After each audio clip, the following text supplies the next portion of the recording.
புதுக்கோட்டை மாவட்டம் வடக்காட்டில் இரு தரப்பினரிடையே வெடித்த மோதலில் பட்டியலின மக்களின் வீடு மற்றும் வாகனம் தீ வைத்து எரிக்கப்பட்டதால் பதற்றமான சூழல் நிலவியது. இந்த நிலையில் வடக்காட்டில் தாசில்தார் நேரில் ஆய்வு மேற்கொண்டு வருகிறார். அது குறித்தான பட்டியலினத்தவர்கள் வசிக்கும் பகுதியில் அவர் ஆய்வு மேற்கொண்டு வரக்கூடிய காட்சிகளையும் உடன் பார்த்து வருகிறோம். விவரங்களோடு இணைகிறார் எமது செய்தியாளர் பாக்யராஜ். முழு விவரங்களை வழங்கலாம். வணக்கம். புதுக்கோட்டை மாவட்டம் வடகாட்டில் நேற்று இரவு இரு தரப்பின் இடையே ஏற்பட்ட மோதலில் ஒரு காவலர் உட்பட 20 பேர் காயமடைந்ததோடு ஒரு தரப்பை சேர்ந்தவரின் மீது இருசக்கர வாகனங்கள் எரிக்கப்பட்டதோடு ஒரு அரசு பேருந்து மற்றும் போலீஸ் ஜீப் கண்ணாடியும் உடைக்கப்பட்டது. இது தொடர்பாக இந்த மோதல் சம்பவம் தொடர்பாக 14 பேரை வடவாறு போலீசார் கைது செய்து விசாரணை மேற்கொண்டு வருகின்றனர்.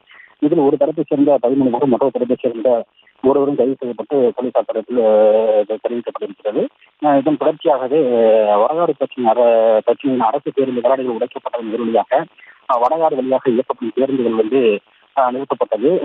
அதன் தொடர்ச்சியாக இன்று அந்த வடகாடு பகுதியில் மேலும் அதாவது பிரச்சனைகள் அதிகரிக்காமல் இருக்கிறதுக்காக வடகாடு பகுதியில் உள்ள 3 டாஸ்மாக் கடைகளை மூட மாவட்ட நிர்வாகம் உத்தரவு பிறப்பித்திருக்கிறது. இந்த நிலையில் தான் அதாவது பட்டியலின மக்கள் வசிக்கக்கூடிய அம்பேத்கர் நகர் பகுதியில் ஆலங்குடி தாசில்தார் விசாரணை மேற்கொண்டு வருகிறார்.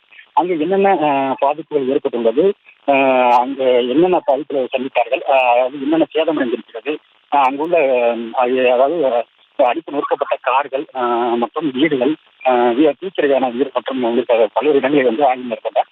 மேலும் இதுபோன்ற பாதிப்புகளை அவர்கள் சந்தித்தார்கள் என்பதையும் விசாரணை மேற்கொண்டார். இது குறித்து முறையான புகார் அளிக்கும்படியும் அந்த பொதுமக்களிடம் கூறினார். இது குறித்து வடகாடு காவல் நிலையத்தில் அவர்கள் அந்த அம்பேத்கர் நகர் பொதுமக்கள் சார்பாக பட்டியலின மக்கள் சார்பாக வடகாடு காவல் நிலையத்தில் இன்னும் சட்ட நேரத்தில் புகார் அளிக்கப்பட உள்ளது. விவரங்களுக்கு நன்றி பாக்யராஜ்.